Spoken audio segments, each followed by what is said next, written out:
د یری د خوف او ډر بوتان چې کوم دي موږ د خپو د لاندې پاش کړي دي بالکل نشته یاره ډټ کې مونږ ولاړ یو د عمران خان د ویژن سره د خپل ملک سره د پاکستان سره چې ما ټول پاکستان ځوانانو ته چې زما غږ ورته رسي د آگ د سچ سره د دا مضبوط ودرې لکه د غر آگ سچ مونږ پیژنو.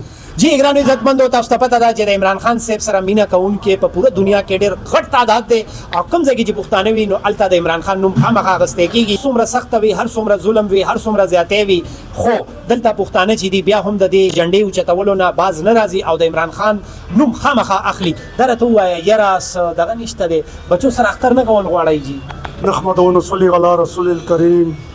هر کار چې کېږي په نصیب کېږي او نیت ورته صفا مونږ نیت صفا کړی دی چې دا ملک چې کوم خواره وم دی، کوم تنګي راغلی ده، کومې منګایي راغلی ده، د دې د ټول ملک د دې د جړې ختمولو والا یو سړی دی چې هغه عمران خان په اتکړۍ کې بند دی.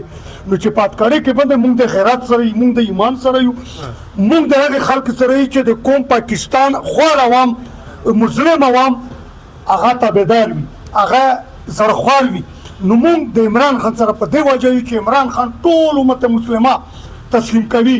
امریکا، یهود، نصوارا او فلسطین د مونږ څه کېږي ورسره، انډیا، اسرائیل او امریکا دا کولاو د مونږ دشمنه ده، د دې د وجې بند دی. عمران خان الله دې خیر کړي. دا راته ووایه په کوم ملک کې موږ اوسېږو چې زمونږ د های کورټ غټ شپږ ججه چې دي هغوی ته هم انصاف پکار دی، هغوی ته ما انصاف نه میلاویږي نو ما او تا ته به انصاف څوک راکوي؟ انشاءالله انصاف مونږ د الله نه غواړو، خو هر میدان فتحه نوجوانان راوړي. انشاءالله فتحه د حق خلق ده، فتحه د حق ده، فتحه د سچایي ده. مونږ د سچایي سره په دې ملک کې ولاړ یو.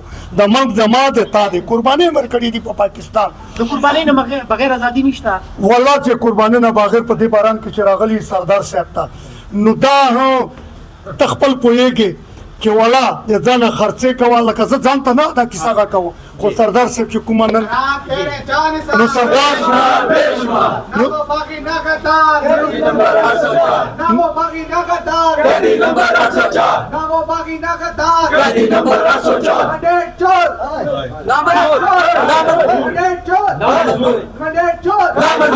جی دا راته ووایه لا څه وایي؟ زه دا وایم چې ما ټول پاکستان ځوانانو ته چې زما غږ ورته رسي د آگ د سچ سره د دا مضبوط ودرې لکه د غر حق سچ مونږ پیژنو چې دا سچ دی، دا حق دی. د پاکستان چا لوټ کړی دی هغه پیژنو او چې څوک یې بچ کول غواړي مونږ هغه پیژنو. مهرباني زبردست.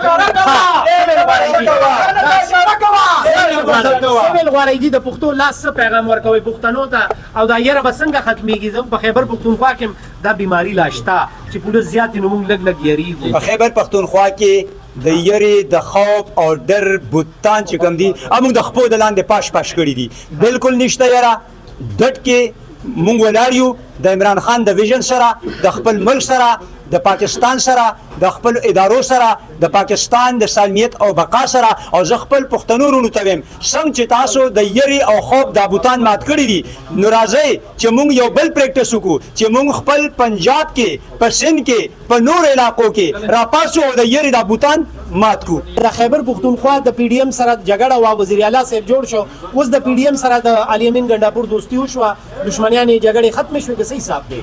بالکل دا مونږ ته د الله او د الله نبی دا لار خوري چې انتقام لار نه اختیاري.